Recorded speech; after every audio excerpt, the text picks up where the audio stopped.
Assalamualaikum warahmatullahi wabarakatuh. Salam bahagia Bapak Ibu Guru Penggerak. Saya Siti Novianingsi, calon guru penggerak Angkatan 9, Jakarta Timur, akan memaparkan kesimpulan dan refleksi dari modul 1.1 Koneksi Antar Materi. Pendidikan adalah tempat persemaian benih-benih kebudayaan dalam masyarakat. Ki Hajar Dewantara memiliki keyakinan bahwa untuk menciptakan manusia Indonesia yang beradab, maka pendidikan menjadi salah satu kunci utama untuk mencapainya. Pendidikan dapat menjadi ruang berlatih dan bertumbuhnya nilai-nilai kemanusiaan yang dapat diteruskan atau diwariskan. Apa yang Anda percaya tentang murid dan pembelajaran di kelas sebelum Anda mempelajari modul 1.1? Saya sepenuhnya percaya bahwa saya belum melaksanakan pembelajaran sesuai dengan pemikiran Ki Hajar Dewantara. Sebelum mempelajari modul 1.1, pembelajaran yang saya terapkan di kelas terpusat pada guru atau teaching center, bukan pada siswa, di mana siswa harus memperhatikan, mendengar, dan menyimak. Setelah itu, siswa mengerjakan tugas yang diberikan oleh pendidik sebagai evaluasi dari kegiatan pembelajaran. Guru lebih banyak aktif menjelaskan dan menerangkan materi. Saya pun percaya bahwa pembelajaran yang saya lakukan di kelas sudah tepat dengan menerapkan peraturan yang membuat anak harus patuh pada peraturan tersebut. Sebelum mempelajari modul 1.1, saya selaku pendidik berpikir bahwa siswa itu ibarat seperti sehelai kertas yang belum ditulis, sehingga pendidik boleh mengisi kertas yang kosong itu menurut kehendaknya. Selain itu juga, siswa dijadikan subjek dalam mengejar target pembelajaran dengan tidak memperhatikan karakteristik sesuai dengan kodratnya yang memiliki cipta, rasa, dan karsa yang berbeda-beda.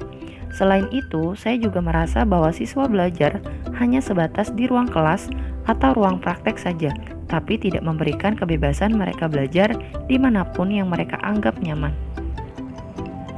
Apa yang berubah dari pemikiran atau perilaku Anda setelah mempelajari modul ini?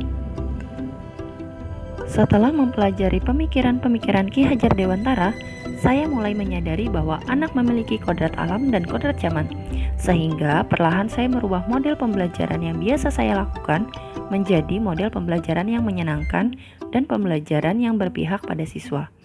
Sebagai seorang guru, harus menuntun dan membimbing siswa agar memiliki kecakapan abad 21 dengan tidak melupakan untuk memberikan contoh sikap teladan yang baik bagi siswa dalam mengembangkan budi pekerti. Menghormati dan memperlakukan siswa dengan sebaik-baiknya sesuai dengan kodratnya. Ing ngarso sung tulodo, memberikan teladan, ing madyo mangun karso, membangun semangat, dan tuturi handayani, memberikan dorongan bagi tumbuh kembangnya anak.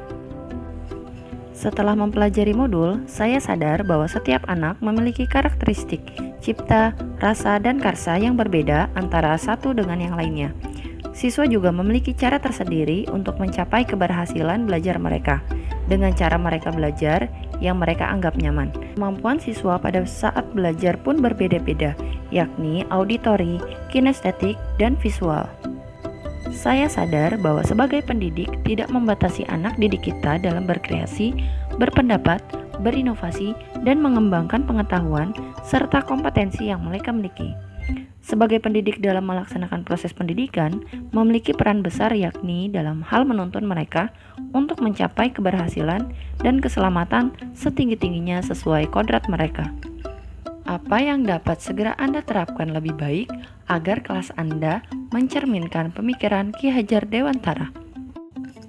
Menempatkan siswa sebagai subjek, bukan sebagai objek, agar siswa lebih aktif selama proses pembelajaran. Saya juga berusaha menuntun siswa belajar sesuai dengan kodrat alam dan kodrat zamannya. Merubah model pembelajaran yang selama ini teaching center beralih menjadi student center dengan menerapkan pembelajaran problem based learning dan project based learning. Perbanyak kegiatan pembelajaran dengan diskusi kelompok dan diskusi antar teman sehingga peserta didik aktif dalam belajar. Ruang belajar pun tidak hanya dibatasi pada ruang kelas dan ruang praktik di sekolah saja.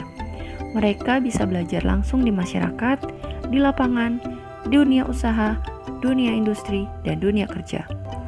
Peran guru yakni memberikan stimulus atau pemantik di awal pembelajaran. Selanjutnya, guru hanya menuntun dan membimbing siswa dalam pembelajaran.